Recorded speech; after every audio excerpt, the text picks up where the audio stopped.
নমস্কার বন্ধুরা, welcome to another blog. আসলে মন মেজাজ খুব খারাপ। পুজোর আগে বেশ কিছু পারফিউম তো তুলেছিলাম, কিন্তু বন্ধুরা সত্যি কথা বলতে কি একটাও বিক্রি হয় না।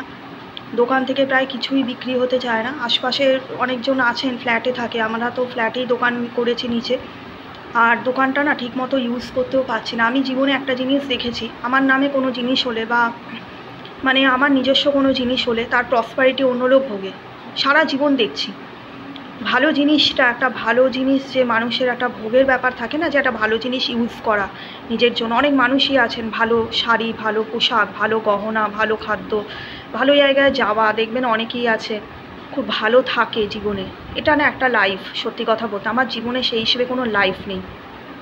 সারা জীবন ধরে দারিদ্র্যের সঙ্গে লড়াই, মানে এক একটা সময় ধরুন মানে অনেকভাবে অনেকে হয়তো কষ্ট করেন, কিন্তু সত্যি কথা বলতে কি যারা কাজ করতে পারেন, অনেক ধরনের কায়িক পরিশ্রম করতে পারেন, এই যে ধরুন যারা রাজমিস্ত্রি কত ওপরে উঠে উঠে ইট বোঝাই করে এই যে কাজগুলো করছেন, তারা করতে পারছেন। তো আমি একদিন 1 ঘন্টা এরম কাজ করি, আমার পরের দিন থেকে জ্বর হয়ে যাবে, বাঁচবো কি না কোনো ঠিক নেই। তো শরীর আমার লিভার, গলব্লাডার, বিশেষ করে গলার ভীষণ সমস্যা। আগে গান গাইতাম, একটু গান চেষ্টা করতাম, এখন গানও করতে পারি না। গানের অবস্থাও খুব খারাপ। গানের মানে গলার জন্যেই খুব প্রবলেম। আর তারপরে গান গাইতে গেলে ভেতর থেকে তো একটা স্ট্রেংথ লাগে, শরীরে একটা ভীষণভাবে শক্তির প্রয়োজন হয় ভেতর থেকে। এই শক্তিটা যদি না থাকে, নাচ গান এইসব ক্রিয়েটিভ ফিল্ডে বেশি দিন টিকে থাকাও যায় না সত্যি কথা বলতে। আর গলাতে তো অ্যাসিডটা ধরে, মানে এতদিন তো কথাই বলতে পারছিলাম না, যা ভুগলাম এতদিন ধরে কথাই বলতে পারছিলাম না।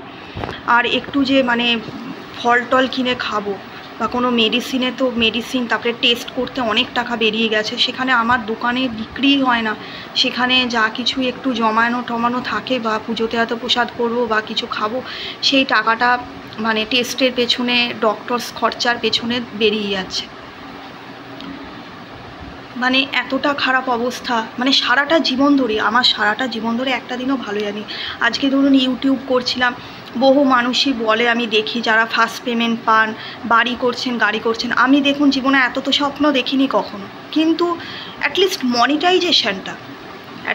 মনিটাইজেশনটাও যদি করাতে পারতাম, সেটা একটা কি বলুন তো, যে এতদিন যে করেছে, এতদিন তো অনেক এডিট করে করে প্রচুর খেটেছি, অ্যানিমেশানে এখনও ভীষণ চেষ্টা করছি, কিন্তু খুব পরিশ্রম হয়, খাটনি হয়, চোখের উপর স্ট্রেন পড়ে। আর আমার চোখের অবস্থা খুব খারাপ, তো সেইটা দিয়েও যে কাজ করব। আর একটা যে দোকান করেছিলাম মাঝখানে, তো ফোনে রিচার্জ করাতে পারছিলাম না, তারপরে একটু চিপস ফিস ভরতে হয়। বিশেষ করে আমার এই ফোনটা ফাইল ম্যানেজার জঘন্য রেডমির ফাইল ম্যানেজার, তো সেই কারণে তো আমাকে চিপস ভরতে হয়, চিপসের ওপর কাজ করতে হয়। সেখানেও দেখি মুভ হতে চায় না। একটা ফাইল থেকে পাঠাবো, তারপরে ধরুন ভিডিও করছি, একটা ফাইল ডিলিট করলাম, সেখান থেকে তো কিছু স্পেস খালি হবে, সেখানে ওরকম প্রবলেম ক্রিয়েট হচ্ছে। মানে কতটা স্পেস খালি হচ্ছে দেখতে পাচ্ছি না, সে একই আগের মতোই দেখাচ্ছে। 1 GB একটা স্পেস ধরুন ডিলিট করলাম, তো সেখানে তো 5 GB ধরুন আমার স্পেস আছে, সেখান থেকে সেটা 6 GB তো দেখাবে, সেই 5 GBই দেখাচ্ছে। মানে এত জঘন্য ফোন না, আমার মাঝে মাঝে ফোনটা আছাড় মেরে ছুঁড়ে ভেঙে দিতে ইচ্ছে করে, এতটা রাগ ধরে রেডমির একটা ফোন। পুরো টাকাটা নষ্ট। আমার মতো মানুষ যাদের কোনো ইনকাম নেই, সেই সব মানুষের মানে জীবনে 10,000 টাকার একটা ফোনই বিশাল।